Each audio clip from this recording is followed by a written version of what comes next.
Coach, can you start out with the general statement? Yeah, I thought that the kids came out with the right frame of mind, really wanting to win and really wanting to compete. And, when you really look at it, I thought that, there were a couple third down conversions early that hurt us, that took away some of our momentum. And then we let the game get away from us. We kept getting it to 14, and I wanted to get it back to 14, and we never did. And from that point, it got out of hand. Late in the third, I think it was. Can you talk about your defense?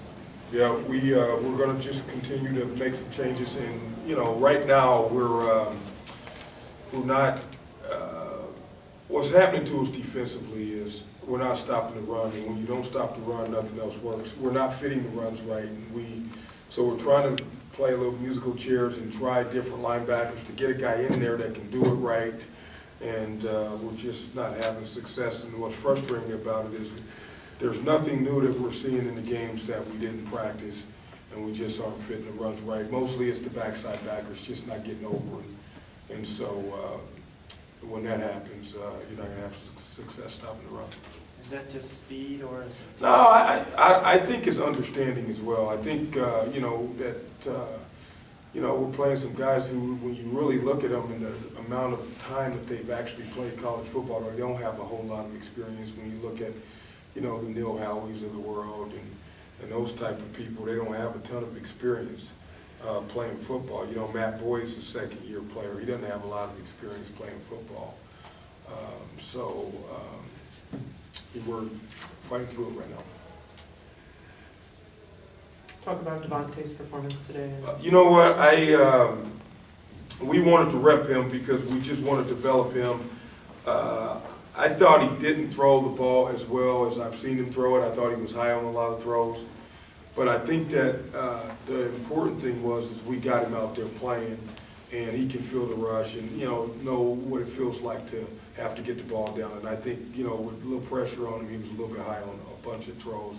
But he, of course, he made 3 or 4 real nice throws too. So he's just got a ways to go in his development. Is that going to be a kind of a pattern for the rest? I don't know that. We just felt like it's really important to develop him, and that he is going to be a good player. And we don't want to always put him in when it's maybe we go to Ohio State and we play him a bunch. And we didn't want that to be the first time he played extensively. And we also wanted to try to get him in when the game was on the line. We tried to do that last week, and then we got into a real competitive game, and we didn't want to turn the ball over, and we were concerned about that and never got him back in. So this week we wanted to play him while the game was still on the line. Coach, you had some problems on getting the ball, converting the fourth down. Yeah, we did. At a number of really close to the goal line. Could you talk about that a little bit? Yeah, we did. We had 2 times in there. I think it's 2 times where we didn't convert on fourth down. And, we had that issue last year, and we really thought we'd addressed that issue. And we did not get it done today in terms of fourth down conversions. We tried 3 times, we converted 1. And really, I think a fourth and short, there was really just 1 of those. I think the other 2 were fourth and long, so if I'm accurate there. But we certainly believe we should always be able to do that, get 1 yard on fourth down, and we didn't do it today, particularly in the third quarter to cut it back to 14. That was a big one. Is there a reason that you didn't want to attempt to hit a field goal when you were that close to the just I didn't think that a field goal would help us. I thought that 7 points would help us more than 3 at that time. Can you talk a little bit about the attitude of this team right now, where they're at? A couple close losses, and then yeah, a couple close losses, and I think that the game got out of hand, particularly late in the third and the fourth quarter. But the attitude has been good,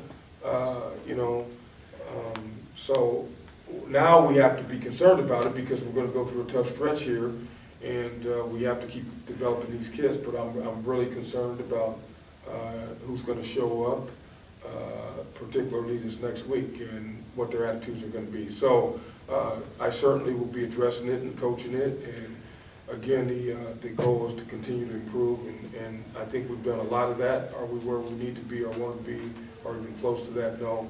But we've done a lot of that. I think we played a good Central team, and we were not good enough today. We really want to be competitive in that game, and we just were not as competitive as we wanted to be. Did you think? Go ahead. Did you sense the game was getting out of hand in the first quarter when Central went up 14-0? No, I thought we answered pretty good, and no, I thought we were right in there because we were playing hard and we were doing some good things, and so I didn't sense the game getting, I didn't sense the game really get out of hand until the Gillette turnover for the touchdown. That's when, kind of out of hand, because you deflate your team and those type of things. But no, I thought as long as we were within 14 points, we were going to continue to compete and play hard and have a chance. What positives do you take out of this game? And I have to see tape. When you get blown out, there aren't a lot of positives, And the thing we've done this year is had a fighting chance up until the final gun went off, and then that game was really out of hand. I think it was a 3-score game going into the fourth, and so this game we really were not competitive, in my opinion, towards the end of the game. So, thank you.